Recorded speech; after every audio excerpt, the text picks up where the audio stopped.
Instituto Nacional de Antropología e Historia. Su sustancia está hecha de evocación, recuerdo, rememoración y de lo que toma del porvenir. Porque es una parte fundamental de nuestra identidad. Somos nuestra memoria. El programa del INA que nos lleva de viva voz con los especialistas. ¿Qué tal, amigos? Muy buenos días. Esto es Radio INA. Un servidor, Juan Stack, les da la más cordial bienvenida a Somos Nuestra Memoria. La Secretaría de Educación Pública y Conaculta, a través del Instituto Nacional de Antropología e Historia, los invitan a acompañarnos en esta emisión en la que nos acompaña el maestro, el profesor Benjamín Moratalla. Bienvenido, Benjamín. Muchas gracias por estar aquí. Gracias a ustedes por la invitación. Estoy encantado. Nosotros más. Y con él vamos a platicar, vamos a tener una charla sobre un fonograma doble que se llama simplemente Arriba el Norte, música de acordeón y bajo sexto. Sobre eso vamos a platicar durante los siguientes 58, 59 minutos. Pero antes déjenme darle unos cuantos palomazos a la biografía de Benjamín, quien es maestro normalista, por eso lo del tratamiento de profesor. Es egresado de la carrera de Periodismo y Comunicación Colectiva por la Universidad Nacional Autónoma de México.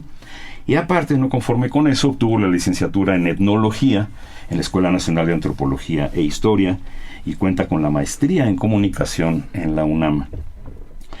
Actualmente desarrolla, no sé si todavía o ya la superaste, una investigación titulada La representación del universo en los cantos ceremoniales del pueblo Cora. ¿Estás en eso ahorita? Ya la terminé, ya la afortunadamente, terminaste, sí. Muy bien, aquí está de que estás en eso. Inscrita en el programa de doctorado del Instituto de Investigaciones Antropológicas de la UNAM.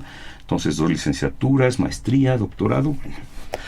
Benjamín Moratalla también es competencia nuestra porque ha trabajado como productor, como conductor, como locutor, incluso hasta como actor, según me ha confesado, en diversas radiodifusoras como Radio Educación o esta Estéreo Joven, XHOF-FM del IMER, en Califórmula del Noreste, en la ciudad de Tijuana. Colaboró en la Dirección General de Educación Indígena, siendo representante ante el Programa Interinstitucional de Atención Educativa a la Población Agrícola Migrante. También Benjamín Moratalla fue director de la radiodifusora cultural indigenista La Voz de la Mixteca en Tlaxiaco, en Oaxaca, del entonces Instituto Nacional Indigenista, hoy Comisión Nacional para la Atención de los Pueblos Indígenas. Fue asimismo coordinador de enlace del Sistema de Radiodifusoras Culturales Indigenistas en la misma institución. Y desde 1998 es colega nuestro aquí en el Instituto Nacional de Antropología e Historia como titular de la Fonoteca del INA. Subdirector te llaman, ¿verdad? Sí. ¿Quién es el director? ¿Verdad? Sí. Pero bueno, Benjamín, bienvenido, muchas gracias por estar aquí con nosotros. Les decía que el Instituto Nacional de Antropología e Historia editó un fonograma doble titulado Arriba el Norte, música de acordeón y bajo sexto, que además de rescatar piezas musicales de hace 40 años, incluye un par de libros que tenemos aquí en la mesa, con 18 ensayos sobre el tema. Y antes de entrar de lleno a la cuestión musical, que a mí me tiene sorprendido porque me confieso que sigo siendo muy ignorante de estos temas sobre la música norteña, como que es un género popular, tal vez hasta despreciado y demás, pero vamos a ubicarnos primero a qué llamamos norte en la República Mexicana. O sea, solamente es la frontera. En fin, platícanos sobre la cuestión geográfica antes de entrar a la cuestión musical. Sí, cómo no.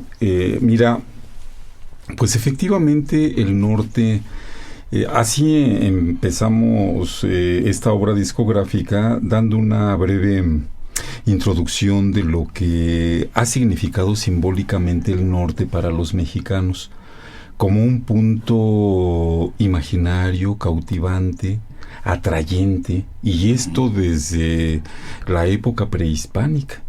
Sí. A través de los años, a través de la historia, por diversos motivos, el norte ha cobrado un gran influjo hacia todos los habitantes del sur. Recordemos aquellas épocas legendarias o míticas en las cuales se intentaba encontrar ciudades fabulosas, como Cibola, ¿verdad? o aquella otra, bueno, que eran ciudades legendarias creadas por la imaginación de los antiguos habitantes, a donde aseguraban que estaban construidas de oro, ¿verdad? Y que eso para los conquistadores españoles fue un punto de atracción y uno de los aspectos que estimularon un sinnúmero de expediciones para aquella región. Con el tiempo la simbología fue cambiando, ¿verdad? En la actualidad sigue siendo un imaginario. Uh-huh. Sigue siendo un imaginario a donde, mira, la gente que nos dedicamos a andar escudriñando estas cosas que de pronto nos parecen maravillosas, nos parecen cautivadoras, nos damos cuenta que ese norte, ¿verdad?, tiene algo que atrae a la gente, y no nada más a la gente de México, a la gente de todo el continente. ¿Y qué es? En la actualidad, la prosperidad de la primer potencia, la llamada primer potencia del mundo. En la actualidad. Uh-huh. ¿Verdad? Digamos, el gancho de que allá va a encontrar la gente el sueño anhelado, un mayor confort, va a encontrar trabajo, va a encontrar, qué sé yo, una serie de cosas buenas de la vida. Ese es el norte que nosotros identificamos en esta obra. Yo mencionaría otro norte mítico, digamos, porque por un lado está que el poblamiento de América, uh-huh, hasta donde se ha estudiado, se supone, vino del norte. Del norte se fue desparramando, claro, hacia el sur del continente. Y lo otro es que nuestra gran Tenochtitlan supuestamente viene de una de las tribus nahuatlacas que venían de Aztlán. Sí. Y Aztlán también estaba allá al norte. Hacia el norte. Hay quien la ubica por Nayarit. Hay muchas. Fíjate, muy polémica cierto la cuestión del norte, ¿sí?, también. Pero allá el flujo era de norte a sur. Pero aún así, lo que yo te decía desde la época prehispánica es precisamente esto que estás comentando, de que allá está el origen, uh-huh, origen del poblamiento del sur, uh-huh, ¿verdad? Allí está el origen mítico, el origen cosmogónico, el vientre primordial, uh-huh, que dio origen a todas estas migraciones, a todos estos poblamientos y a estas grandes civilizaciones que se instalaron en el sur, ¿verdad? Este ir y venir de norte a sur, de sur a norte, sigue siendo legendario, sigue siendo un punto mítico, sigue siendo un punto obligado, casi obligado. En la actualidad, en los recorridos que hacemos en la República, nos damos cuenta que no hay familia que no tenga un pariente o que la misma persona haya estado allá en el norte. Claro. Y este norte que no tiene límites precisos, un norte desparramado, yo creo que las únicas fronteras son los litorales, los grandes océanos, ¿verdad? Pero que ahí está ese norte. Eso es lo que nosotros entendemos como norte. Y la paradoja histórica que le debemos a Antonio López de Santa Anna, que el sur de Estados Unidos antes era el norte de México. Uh-huh. Entonces, pues sí. Pero cambió la línea geográfica, cambió de lugar. Pero en fin, en eso estamos, en definir el norte como una región que en este caso nos preocupa por la cuestión musical, y hablabas de esta aspiración a ir al norte y por qué se vuelve tan importante el norte para los mexicanos, uh-huh, en la actualidad. Así es. Sí. Sí, bueno, pues mira, se ha convertido en una especie de puente de tránsito, ¿sí? Geográfico, cultural, económico, afectivo, nostálgico, ¿sí? Porque siempre los puentes connotan distanciamiento, connotan un paso de un lugar a otro, connotan una separación, ¿verdad? Uh-huh. Entre un origen, entre un hogar, entre una familia y un cierto destierro, un cierto distanciamiento. Entonces, mira, este concepto de norte está tan revestido de historia, de leyenda, de emociones, de sentimientos, de aspiraciones. La gente que se va y la gente que se queda, siempre con la añoranza a flor de piel. Y ese rejuego de emociones, ese rejuego de nostalgias, es lo que subyace muchas veces en lo que entendemos como música norteña precisamente.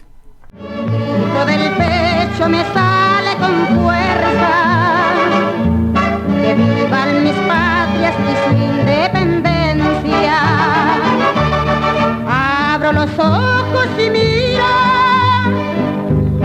y al contemplar nuestros pueblos parece que fueran uno en todo el mundo entero. Música norteña. El título del mismo disco lo dice: música de acordeón y bajo sexto. Vamos a empezar a hablar de esto de los instrumentos, bueno, primero, por un lado hablar del norte que está hacia el oriente y el norte que está hacia el poniente.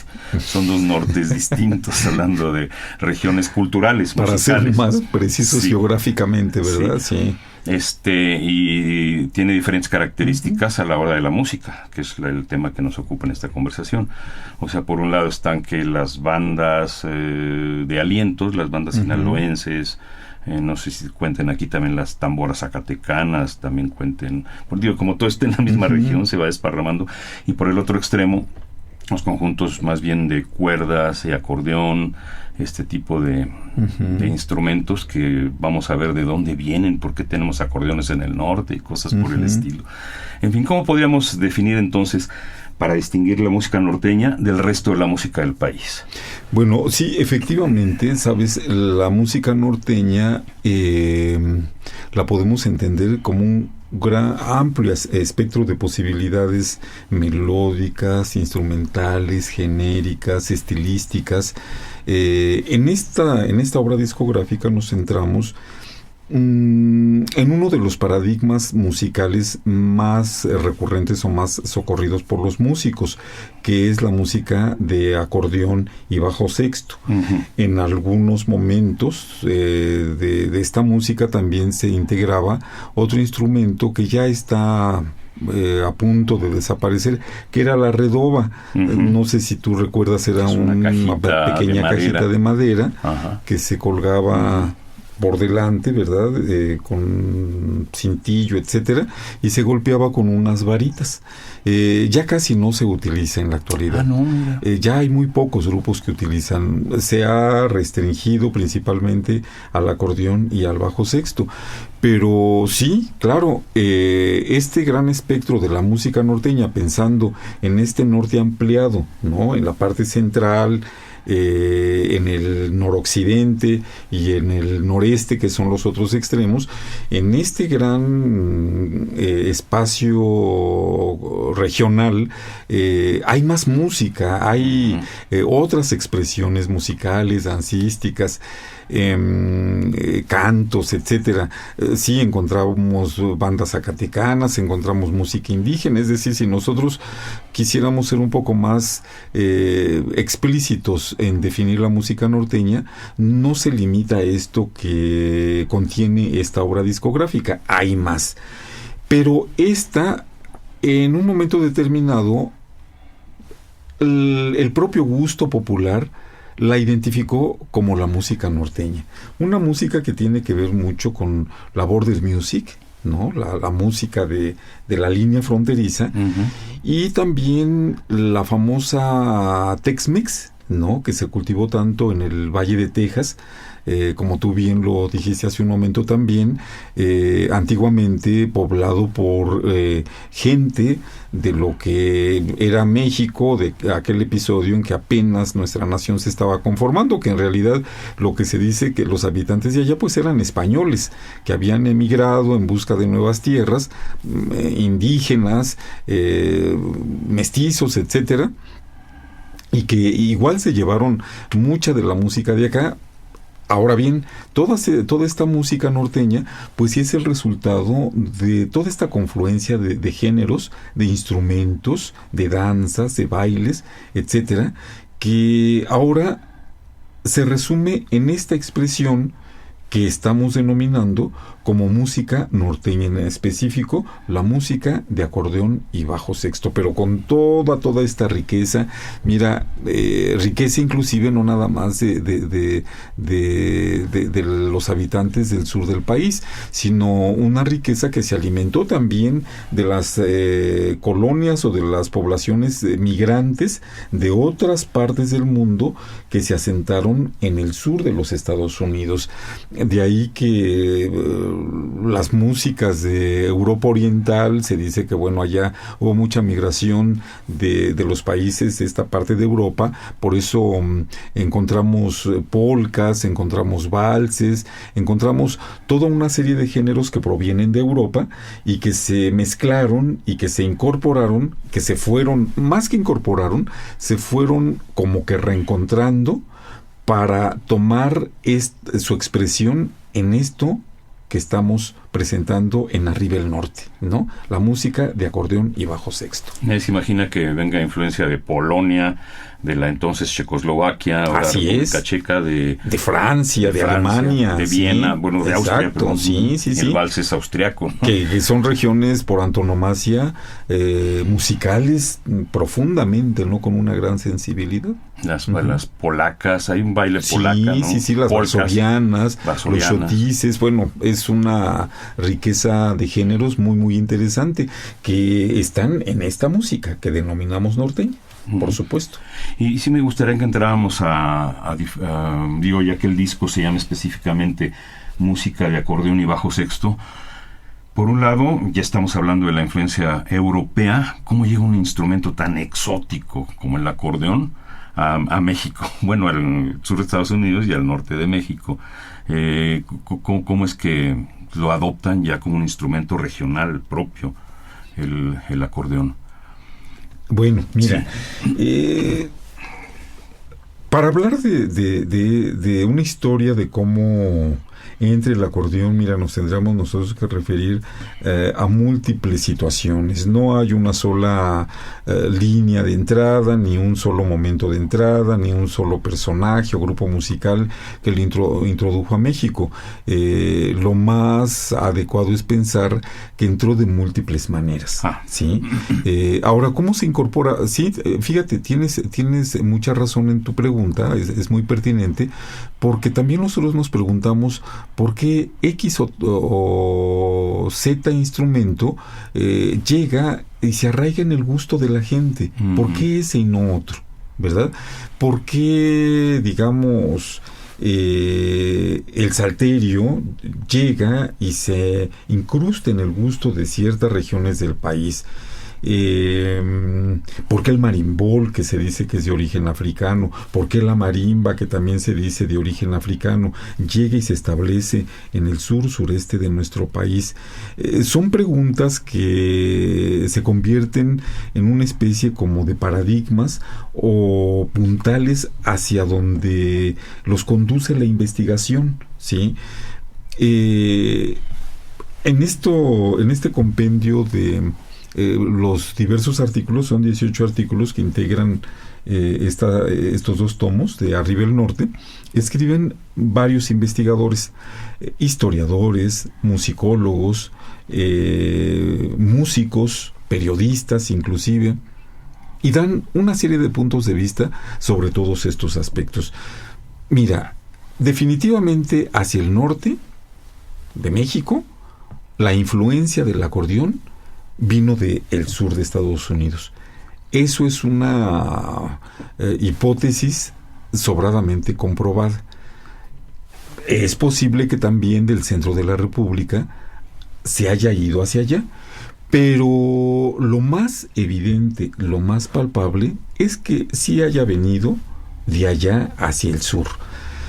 Hay un artículo muy interesante en este compendio de un historiador mexicano, el doctor Jorge Amos Martínez Ayala, de Michoacán, en donde él plantea una hipótesis acerca de cómo esta música se va gestando en este norte, digamos lo imaginario de nuestro país, a partir de las migraciones de la época de la colonia hacia allá, ¿sí? En cuanto a géneros, en cuanto a estilos, en cuanto a instrumentos.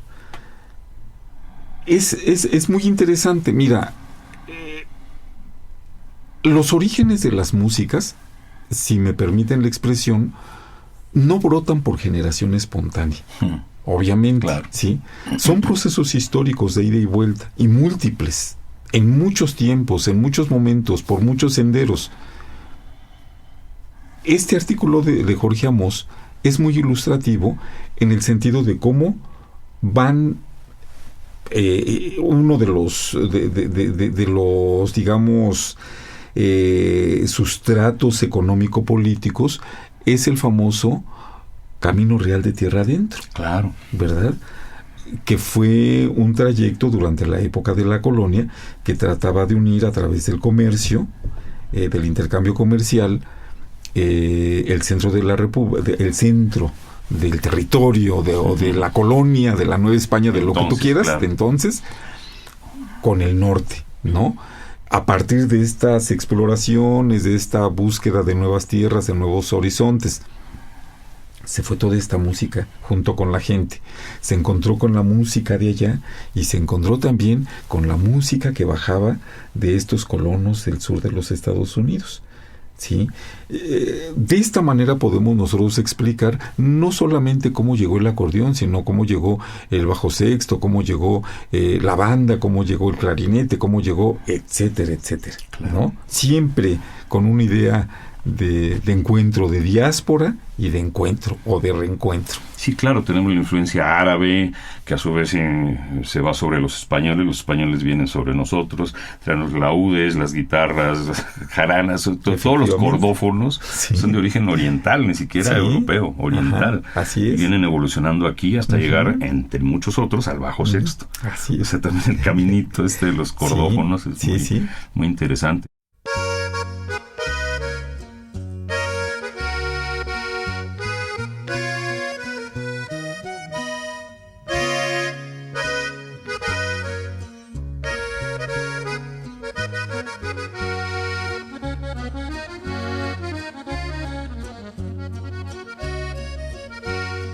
Y mencionaban en alguno de los artículos, perdón que no me acuerdo cuál, un viaje de los instrumental del Bajío hacia el norte, de instrumentos que se originan en el Bajío y pasan por Querétaro, por varias regiones. ¿Qué es el artículo que te comentaba? Es el mismo. De Jorge Amós. Ya. Así es, sí. De la migración de los instrumentos. Bueno, estamos ahorita en lo del acordeón y bajo sexto. ¿Por qué se quisieron concentrar solamente en este tipo de música y por qué solamente de 40 años para acá? Bueno, mira, creemos que, o más bien la concurrencia de investigadores identifican a la música norteña con estas características, estamos hablando de repertorios, de estilos, de músicos, de voces muy especiales. Los cantantes de música norteña tienen una voz muy, muy especial. Un estilo, a mí en lo particular, me agrada mucho. Algún investigador de la música por ahí en algún momento me decía que son músicas gangosas, que los intérpretes de música norteña, los cantantes de la música, siempre buscan esta música un tanto nasal, un tanto nasal. ¿Por qué este periodo? Bueno, mira, yo creo que aquí contribuyeron también los medios de comunicación, las industrias disqueras, la industria de la radio. Seguramente, ¿verdad? Hubo grupos paradigmáticos que utilizaron esta instrumentación, que incorporaron un determinado repertorio, que incorporaron estilos, que incorporaron determinadas letras en las canciones, que fue conformando este concepto de lo que es la música norteña, que es lo que nosotros estamos manejando. alejándonos un poquito de toda esta diversidad de lo que puede tener de músicas todo este gran territorio. Pero la música norteña se definió en algún momento, que en la actualidad, fíjate que ya siento que está un poco difusa. Esta música de acordeón y bajo sexto, estos viejos repertorios, están siendo un poco relegados ahora por las grandes bandas de viento, ¿verdad? Otro género. El estilo de la banda de Sinaloa, el famoso pasito duranguense, y esto sigue siendo pues influenciado por los medios de comunicación, por aquello que vende más, tanto al músico, tanto al cantante, que a veces así con muchas reservas sobre la calidad musical y como cantantes, pero esta música sí considero que se circunscribe a un periodo muy muy específico de la historia, y que ahí está, que se sigue cultivando, pero no con la grandiosidad de estos años. Yo le calculo de los años 20, 30 hasta los 60, digamos hasta los 70. Le calculamos el periodo dorado de la música norteña. Yo como niño me acuerdo perfectamente, hace más de 50 años, del piporro, por ejemplo, y el taconazo, tipo de música que no solamente tuvo influencia en el ambiente musical o radiofónico, sino en el cine. Así es. Eran películas muy importantes, y el piporro era un personaje así como un paradigma, volvemos otra vez a las imágenes. Sí. Y muy fuerte. Por algunos públicos cultos considerado así como es música vulgar, es música populachera, ¿no? Pero realmente es un género muy arraigado, como lo estamos platicando en esta conversación, ¿verdad? Y no sé, el piporro no, y estamos hablando de más de 50 años, porque yo era niño, eso ya no lo abarca esta investigación que está. Pues fíjate que sí, seguramente por ahí en alguno de tantos artículos, porque tocan la música norteña, la consideran dentro de la producción disquera, desde un punto de vista sociológico, musicológicamente hablando también. Hablan de la música norteña como producto de la migración, se habla de la música norteña dentro del cine. Seguramente por ahí la figura del piporro, que es imprescindible, aparece también en todos estos ensayos. Pero bueno, una multiplicidad de grupos y de solistas, como los Montañeses del Álamo, legendarios, los Alegres de Terán, Chayito Valdés de los años 60, 70, Antonio Aguilar, bueno, toda una serie de músicos, de compositores que están enmarcados en este momento dorado de la música norteña. Bien, pues vamos a hablar un poco sobre el disco. Estamos hablando que son 2 discos, 2 libros, 18 artículos, y entre los que escriben, digamos, ¿qué tipo de especialidad tienen los autores de este Mira, muchos son historiadores, hay algunos musicólogos, hay periodistas también. Mira, el coordinador de estos libros es el historiador Luis Omar Montoya Arias. Él es una persona, un profesional de la historia verdaderamente, es muy joven, pero tiene un ímpetu, tiene una avidez por las cuestiones históricas, específicamente por la música. Fíjate que cuando nos presentó el proyecto resultó bastante interesante, porque nosotros conocíamos la música del mariachi como una de las principales músicas mexicanas que ha trascendido fronteras, inclusive en varios países, varios continentes. Parece ser que en todos los continentes encontramos mariachis, en Europa, en Sudamérica, en Asia, en África. Dices, bueno, está extendida prácticamente por todo el mundo, muy conocida. Creo que es una música emblemática de lo que somos los mexicanos. Y cuando nos presentaron este proyecto, resulta que también la música norteña mexicana es muy conocida en lugares tan lejanos como Chile, Sudamérica, Colombia, Venezuela, Argentina. Pero lo que más nos llamó la atención es que hubiera un grupo de música norteña holandés. Dices, bueno, es que fíjate, cuando estamos hablando de esta música norteña, que sí está relacionada pues con el el trasiego, ¿no? El desamor, la separación, el desengaño, la aventura, el contrabando, la cantina, toda esa materia cruda de la vida que se vive precisamente cuando se migra, que se vive cuando se desarraiga. Hay veces que es muy fácil juzgar, bueno, pues es que esta música está muy ligada al vicio, que está muy ligada a la traición, a el abandono de la esposa, de los hijos y crear otras familias, etcétera. Una serie de cuestiones un tanto negativas, juicios, yo creo que a veces muy superficiales, porque no se pone uno a pensar a fondo en el drama de la gente, en el drama que vive toda esta gente, los que se quedan y los que se van.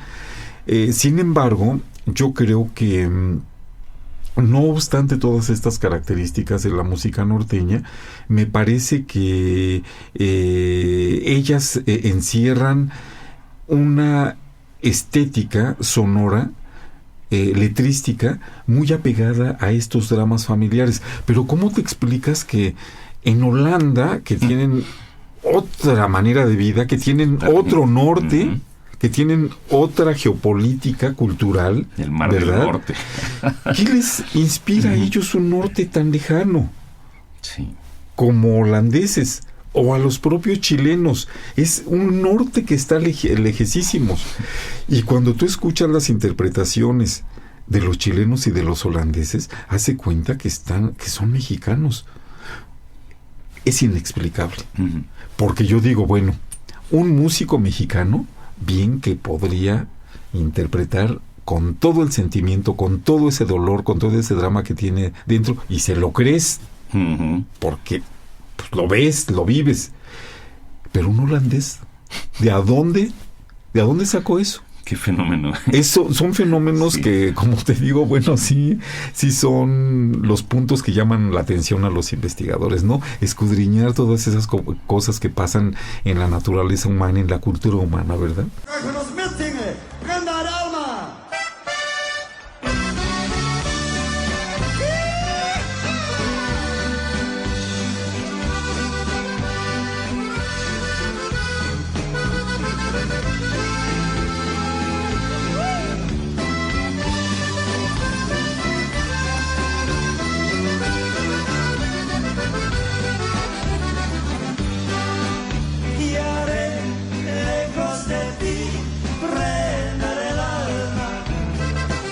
Bien, le recordamos a nuestros amables cibernautas, ciberescuchas, que estamos platicando con Benjamín Muratalla a través de este programa Somos Nuestra Memoria, sobre el nuevo disco que sacó la Fonoteca de Lina dentro del Testimonio Musical de México, que lleva por nombre Arriba el Norte, música de acordeón y bajo sexto, producido por la Fonoteca de Lina, de la Coordinación Nacional de Difusión de este Instituto Nacional de Antropología e Historia, y le recordamos que transmitimos desde la colonia Roma de la Ciudad de México para todo el planeta a través de www.radio.ina.gov.mx.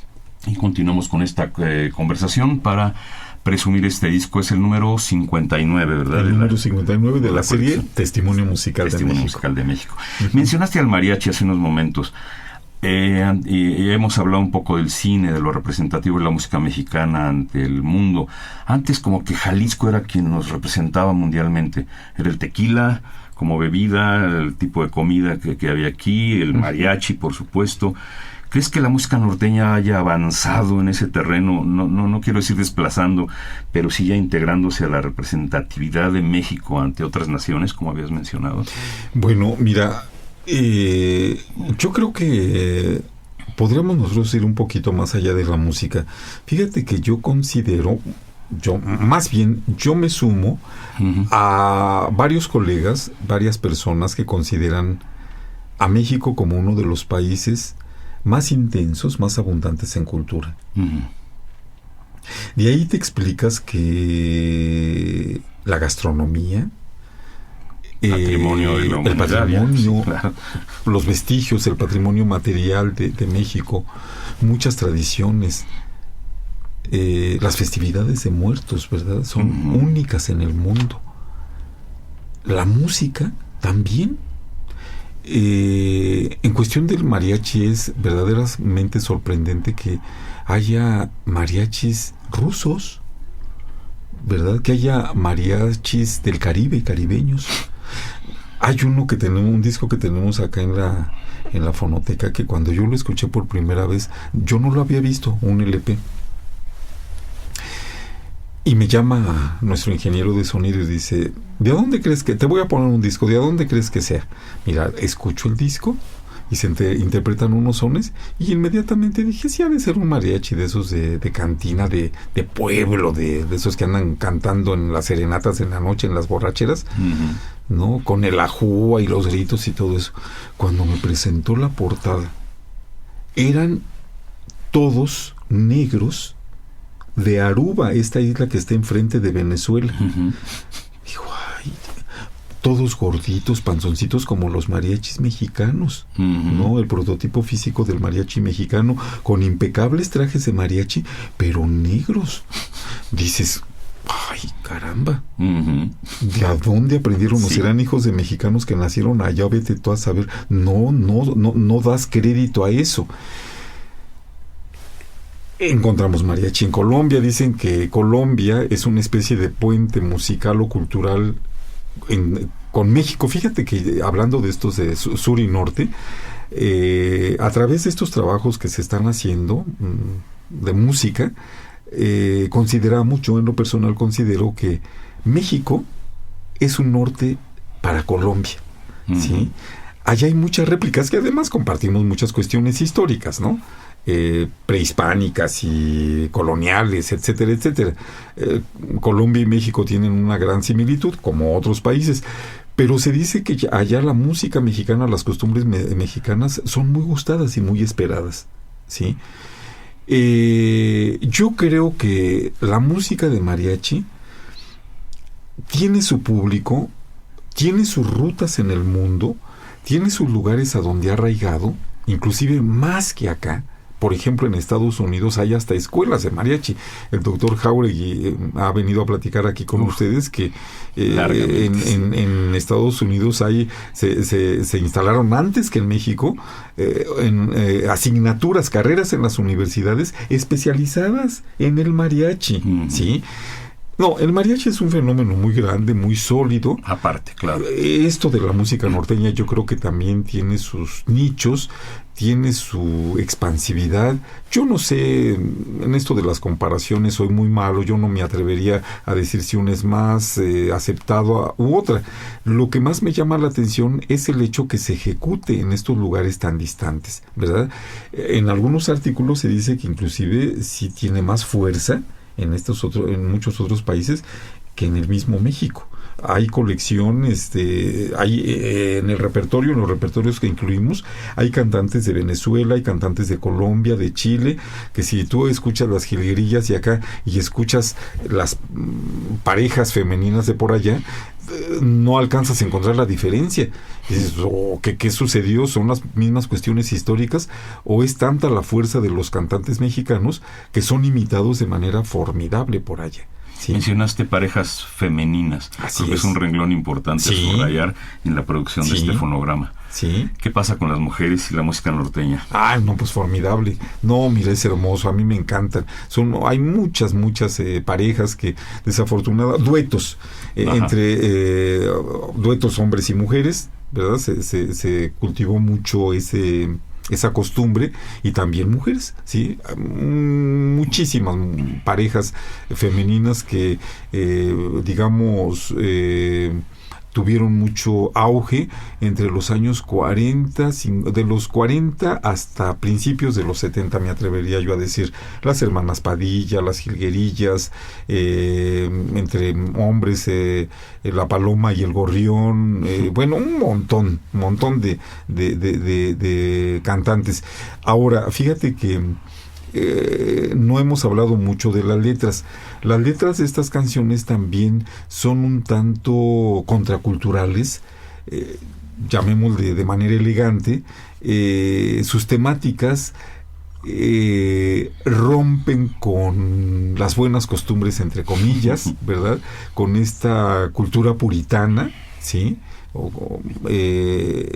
tratan temas de separaciones, de traiciones, de amaciatos, de crímenes, de contrabandos, de mujeres perdidas, de hombres, etcétera, etcétera. Estos repertorios o estas temáticas dentro de los repertorios es lo que forma parte de esta música norteña principalmente, ¿sí?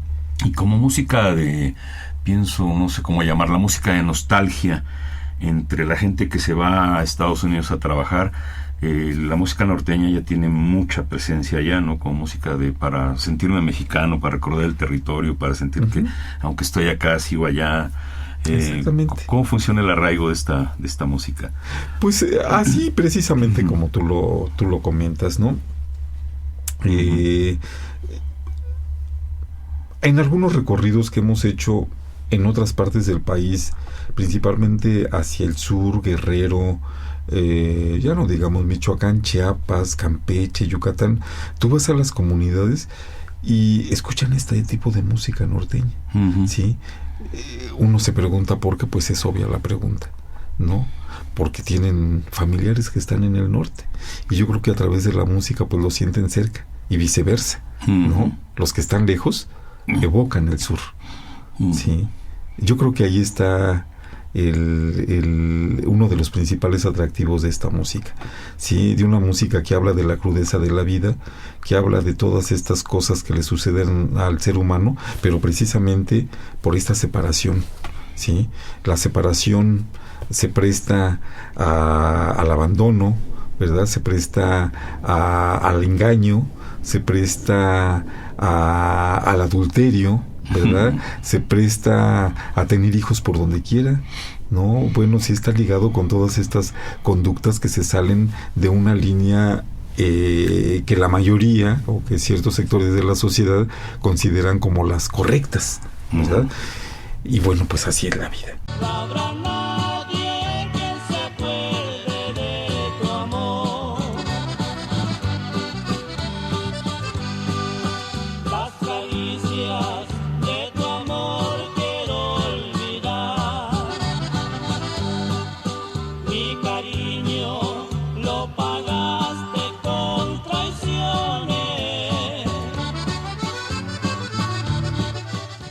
Nosotros en la Fonoteca de Lina tratamos de despojarnos de una diversidad de prejuicios, porque si no te despojas de eso, no atiendes la diversidad, y como vocación antropológica uno tiene que estar abierto a todas las expresiones de la vida humana, sin prejuicios. No enaltecerlas, no investigarlas y no darlas a conocer con una especie de morbo, como diciendo, vean lo que esta gente produce, qué feo, que esto, que aquello. No, sino la intención es mostrar la diversidad de pensamiento, la diversidad estética, la diversidad musical, pero anclada a una razón de ser. Siempre a una razón de ser, ¿no? A un contexto social, a un contexto cultural, a una serie de aspiraciones. Podríamos decir otra cosa: se van al norte porque en el sur no encuentran lo que pretenden encontrar al norte. Ahora bien, no todo es miel sobre hojuelas. Por eso decíamos, el norte está revestido de todo un imaginario. Las noticias últimas que hemos escuchado, las más recientes en los medios de comunicación, de las pocas que escuchamos, que no le va tan bien a la gente. Entonces aquel sueño americano que muchos persiguen, en realidad a veces no es como tal, ¿verdad?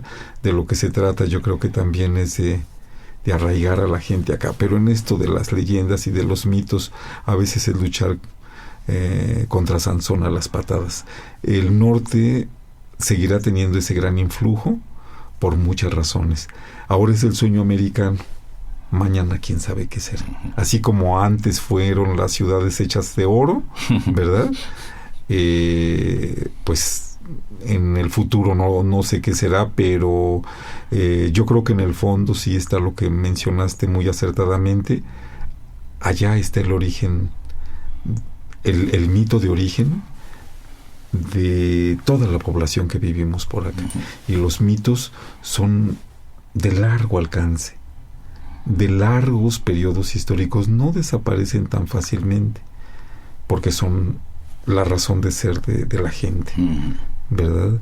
Más que la ciencia, creo que los mitos tienen una fuerza tremenda.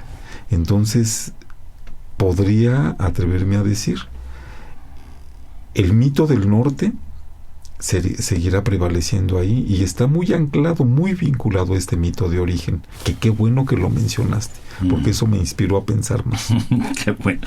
Oye, ¿qué tan difícil fue hacer descartar, escoger, desechar? Es una investigación hecha sobre vinilo, sobre discos ya existentes, no hay grabaciones de campo, ni se fueron con la grabadora a algún lugar específico para hacer este fonograma. Es una recopilación. ¿Qué tan difícil fue o cómo se pusieron de acuerdo para descartar, para escoger, para seleccionar? ¿Cuántos hombres, cuántas mujeres de otros países, cuántos mexicanos? ¿Qué tan complicado fue este proceso?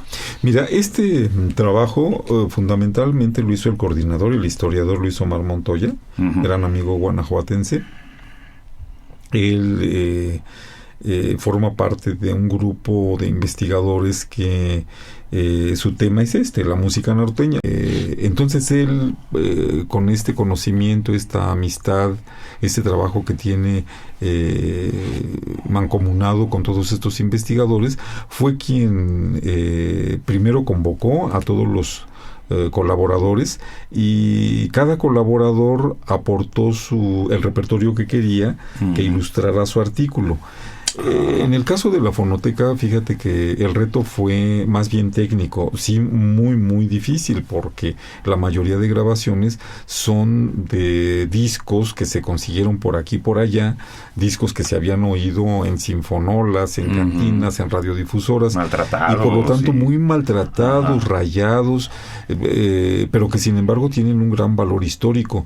Se incluyó una pieza donde Luis Omar Montoya, en un viaje que hizo a Colombia, lo llevaron a una cantina, y el señor de la cantina tenía una sinfonola que puso un disco ahí que le llamó mucho la atención a Luis Omar, y dice, pero está muy maltratado, está bastante maltratado. Bueno, pues ni modo, tiene un valor histórico, se explica a la gente. Los discos de Lina no buscan la perfección auditiva, ¿sí? Buscan el argumento antropológico, histórico, humano, ¿sí? Ese tipo de valores. Entonces le trabajamos, por supuesto, lo que más se puede para librar un poquito estos ruidos indeseables y que la gente pueda escuchar pues con cierta nitidez cada pieza. Ese fue el mayor desafío y el trabajo que le tocó a la fonoteca a través de nuestro ingeniero, que sí se la pasó mucho tiempo allí limpiando. Porque además, mira, la situación es esta: cuando nosotros estamos acomodando el repertorio, acomodamos primero con cierta lógica histórica, geográfica, los artículos. Esa es una. Pero luego, cuando tratamos de acomodar el repertorio basados en esa lógica del acomodo de artículos, nos enfrentamos a que de pronto un repertorio de un artículo es de un nivel de calidad, pero el que le sigue está pésimo, y el que le sigue mediano, y el que le sigue pésimo. Auditivamente en el disco, no, el escucha no logra disfrutarlo porque son bajones. Primero estás escuchando una maravilla de sonido y todo, y de repente scratch y música aquí medio fea. ¿Cómo le hacemos? Bueno, mira, son muchos ensayos, muchas propuestas de matrices, reacomodamos los artículos para que vayan más o menos coincidiendo con el acomodo de los repertorios. Ese fue el gran reto. Pero la selección inicial obedece a criterios estrictamente históricos, de valores históricos, de valores musicales y antropológicos. Muy bien.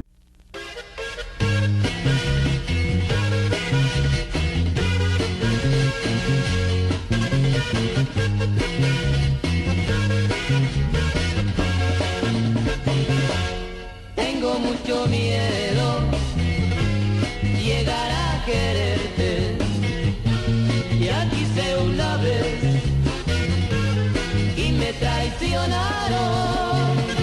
Otro de los temas que por ahí se tocan en algunos de los artículos, como siempre, no me acuerdo quién, habla de la vestimenta. la manera de vestir de la gente que interpreta estas canciones con acordeón y bajo sexto, que tienen que ver con algo mexicano, algo estadounidense. ¿Podrías hablarnos un poco sobre el tema del aspecto exterior de los músicos? Sí, bueno, mira, indudablemente que los cantantes, más bien los comerciales y por imitación también los cantantes populares, adoptaron un traje que más bien creo que fue fabricado, pensado, diseñado por los medios de comunicación, y que en este caso las grandes figuras cinematográficas como Lalo González Piporro fue quien implantó siempre las chamarras, estas chaparreras de cuero, ¿no? De barbita, la mascada, sí, los pantalones vaqueros, el sombrero tejano, ¿sí?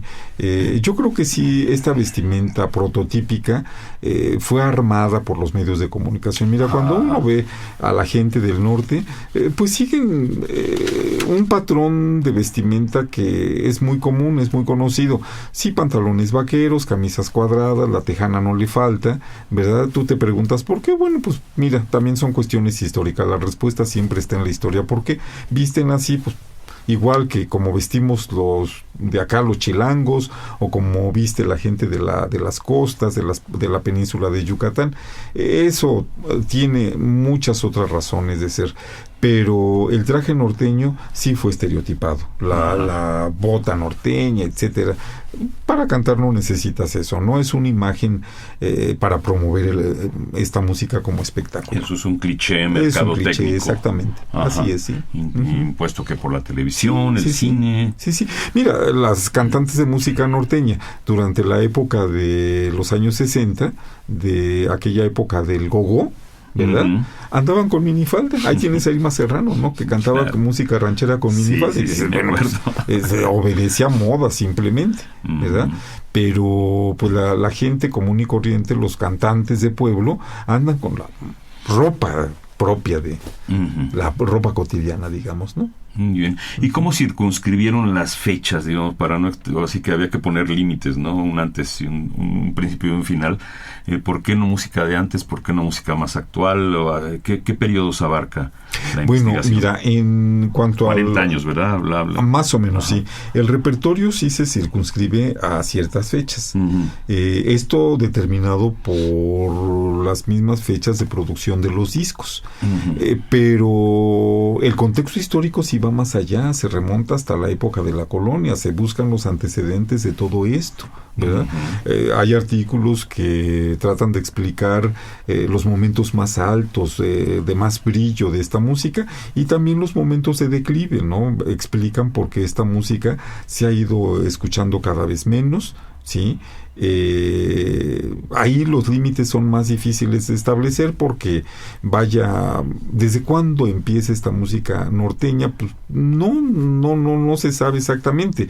Lo que se tiene con mucha certeza es que el gran auge de la música norteña fue impuesto por la radio, por la industria disquera.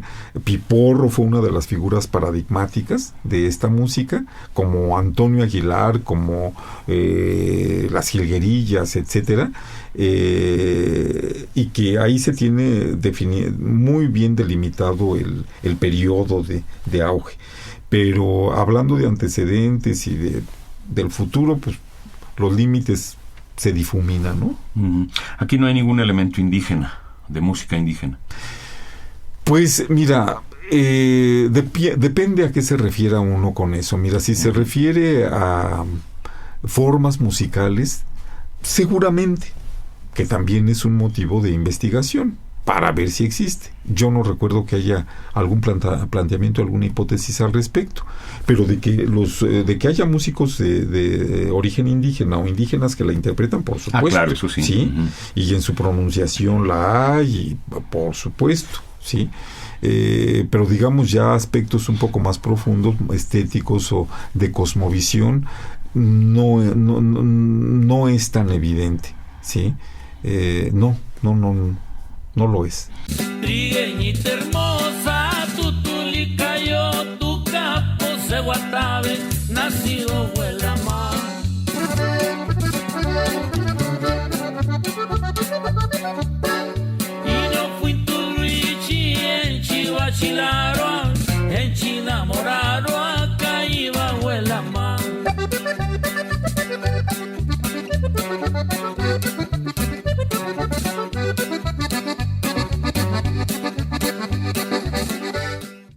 Aquí no tenemos en este fonograma, no hay música sinaloense de grandes bandas de alientos, No. con bombo y platillos, No. que es otro género totalmente distinto, Ujú. que también es norteño. Ujú. Aquí no lo hay en este fonograma. No está incluido ahí.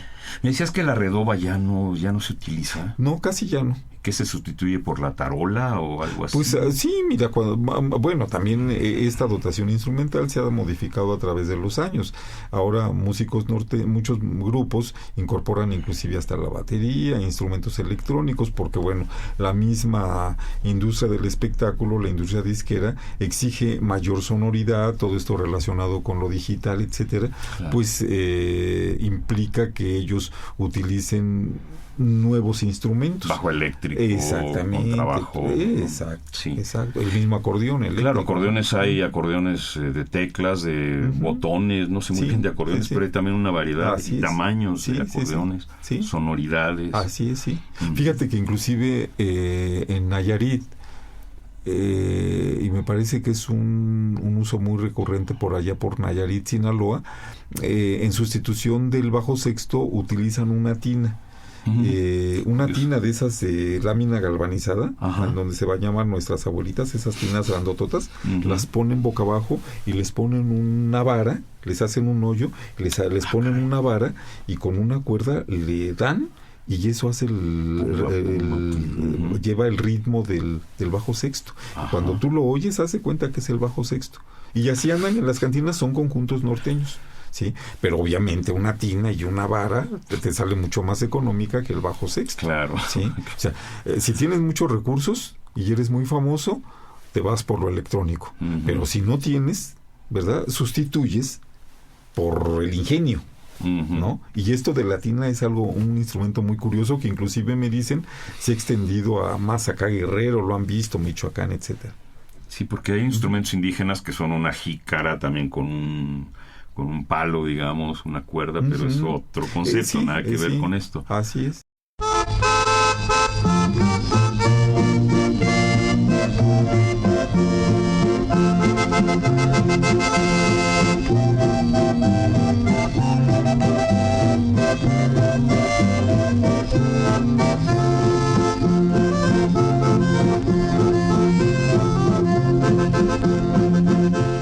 Mencionabas los bailes al principio.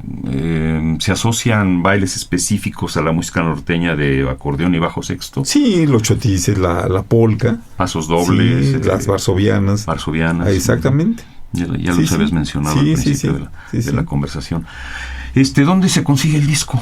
Mira, el disco se consigue principalmente en las tiendas del instituto. Ajá. ¿Sí? Cada disco que se obtiene de esta colección Testimonio Musical de México es tan aventurado, pero tenemos, ¿qué te diré? La gran aceptación del público, que se agotan rápidamente. Los tirajes no son muy altos, pero lo cual nos quiere decir que es una música bien aceptada, un trabajo bien aceptado. Uh-huh. Nos da mucho gusto. El propósito de esta serie, como en otros momentos lo he explicado, es mostrar toda esta diversidad musical que existe en nuestro país, que ha existido, y pues la gente la adquiere. En algunos momentos de la historia de esta serie se decía que solamente ciertas élites intelectuales, músicos, la conseguían. Ahora no, ahora la compra todo tipo de público. Y además es un costo accesible. Vean ustedes, la presentación es pulida para que dure más, ¿verdad? Los antiguos discos CDs eran muy frágiles. Nosotros en la investigación o en el librillo que metemos, producto de la investigación, que también se procura que sea con un lenguaje coloquial, cotidiano, que la gente pueda entender, todo tipo de gente pueda entender, pues se ilustre la historia, el significado, los usos de esta música, ¿no? Por eso son libros discos o discos libros. Sí. ¿Se puede decir que estos libros son pioneros en la investigación del género o existe más bibliografía aparte, anterior, sobre estos temas de la música norteña? En específico. Mira, pues yo creo que no hay mucho, hay libros, yo he encontrado en principalmente investigadores del Colegio de la Frontera Norte, de las universidades de Nuevo León, de Sonora, investigaciones sobre música norteña, pero yo creo que este es uno de los más completos hasta el momento,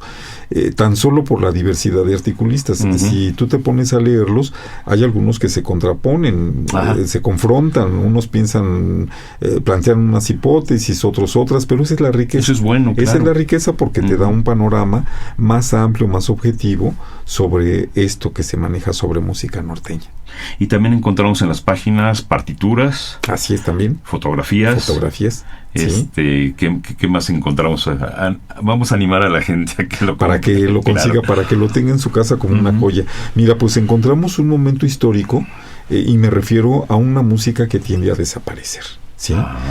Como todo fenómeno de cultura, hay unos que desaparecen más rápido que otros, pero estas músicas tan ligadas a la industria del espectáculo, a la industria disquera, a la industria de la radio, tiende a desaparecer porque, bueno, como sabemos, el proceso de creación de estos medios de comunicación es siempre sacar y vender y realmente pues esta música estuvo muy ligada a la mercadotecnia y ahora le está ganando otra música. ¿Sí? El famoso reggaetón, pasito duranguense, las grandes bandas, inclusive al mariachi, como que ya de pronto lo está desplazando. Tú escuchas en los programas de radio, en los programas de televisión, a estas músicas de banda, como la actual música regional mexicana, ¿no? La música mexicana, y dices, híjole, pues sí estamos viviendo ya otra época. Ya mis nietos, mis tataranietos, ellos van a pensar en la música mexicana ya no como los viejos jarabes, sones, valses, etcétera. Van a pensar en la música de banda. Bien, ¿verdad? Pues estamos ya casi terminando, Benjamín Moratalla. ¿Con qué te despides o qué le quieres decir a la gente antes de concluir esta conversación?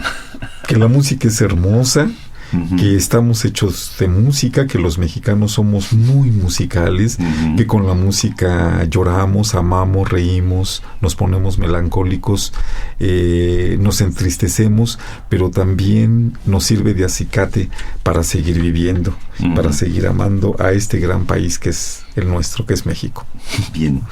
Perfecto, ya nada que agregar a esto, se me hace muy buen colofón.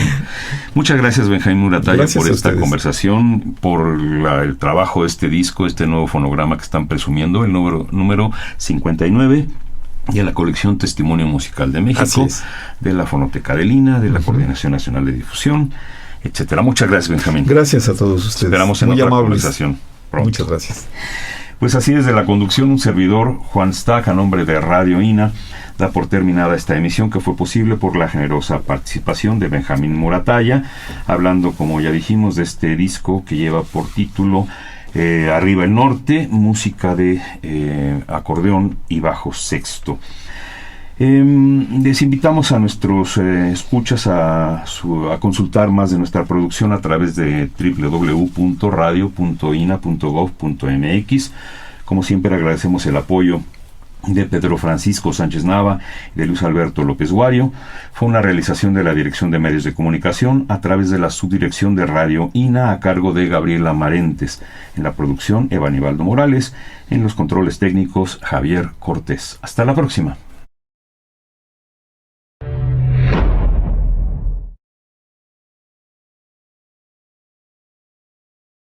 Instituto Nacional de Antropología e Historia. Conaculta. Las opiniones y comentarios aquí expresados son de entera responsabilidad de quienes proporcionan la información y no representan necesariamente las opiniones de Radio INA ni comprometen el pensamiento editorial del Instituto Nacional de Antropología e Historia.